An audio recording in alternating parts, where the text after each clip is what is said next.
Hello friends, you are welcome to my YouTube channel. Subscribe, please subscribe, like, share, comment, and as you do this, continue being blessed. Thank you.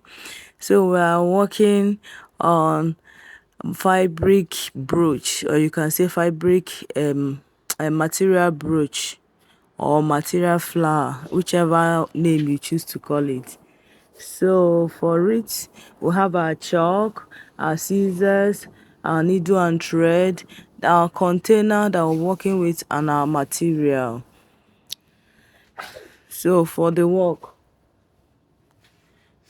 you get your material, then you measure out with the container the size of what you want.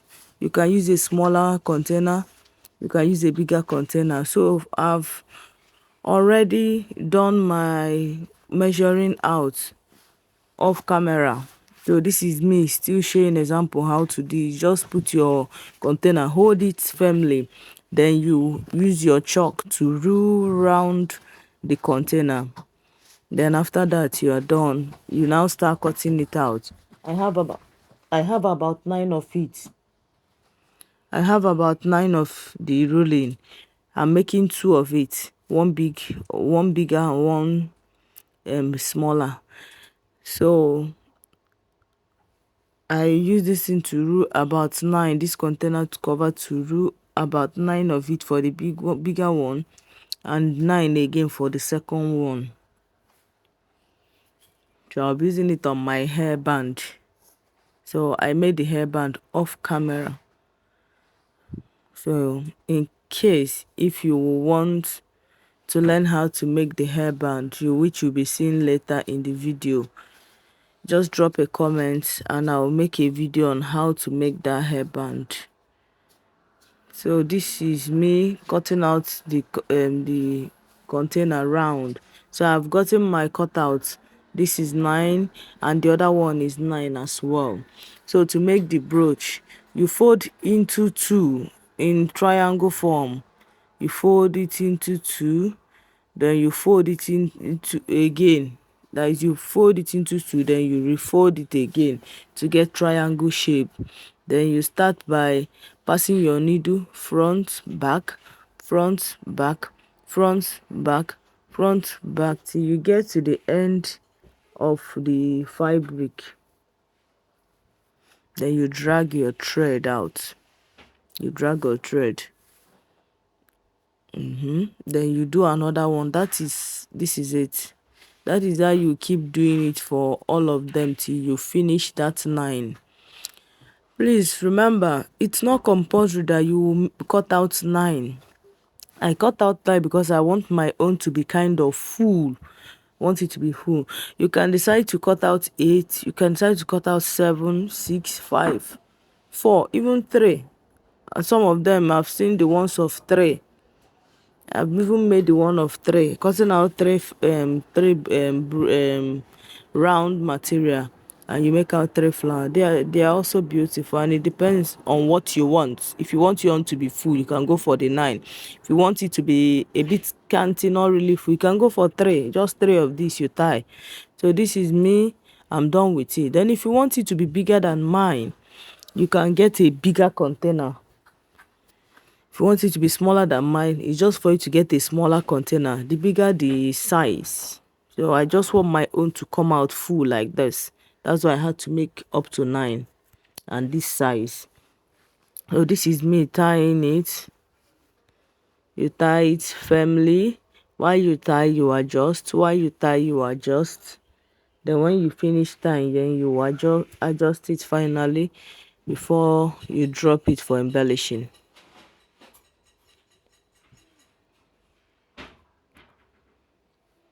So this is it. So when you start sewing it, you don't need to remove the thread that will be at the mouth, so that you can use it to tie it at last with the one you're using sewing round. So this is me adjusting it. So I left that thread to make example that there are some people that will still want to sew from up down. They are not okay with just the tying. They'll still want to sew with needle and thread round from back to front. But me, I'm okay. When I tie it, I'm okay with it. So this is the second one I've done. That's the big one. This is the second size, and this is my pearls, and this is our hairband. So this is it. So I want to join the two brooch together to the hairband with the pearls.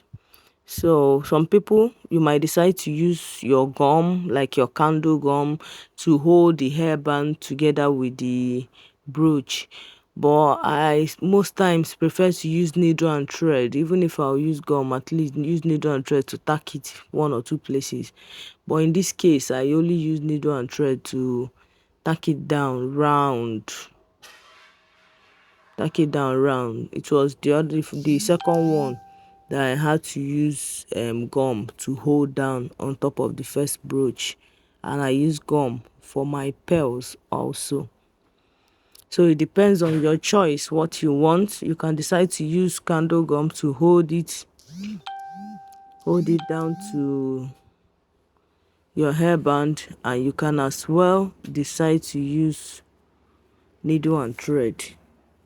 So this is it. This is me showing that you make sure that while you sew your work, when they look from the back, the inside, they won't see your rope. You will try to drag your rope very well to make it tight.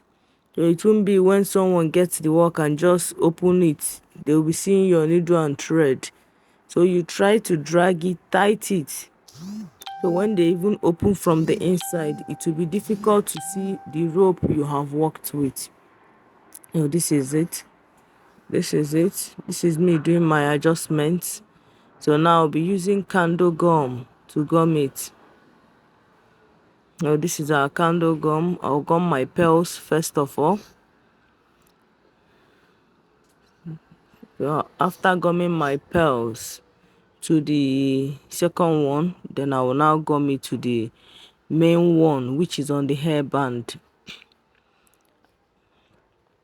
So that is it. It's not difficult. It's not difficult. You can decide to watch and recreate your own.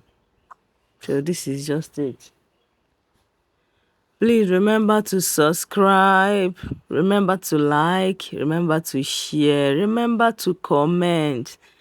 Help your girl. Help your girl's ministry. And as you do that, keep being blessed. Keep being blessed in your handwork, in whatever you do. Thank you. So this is it. I will gum it down to the first one I made, and you'll be seeing it on my mannequin. So you tell me how it looks and you recreate your own. Don't forget to recreate your own. Practice makes perfect. So just like that, we keep growing. We keep growing. So this is the end product of our hairband. I hope you like what you've seen. I hope you love what you've seen. So this is our mannequin. How does it look? How did you see it? Hope is oh, don't mind me, Jerry.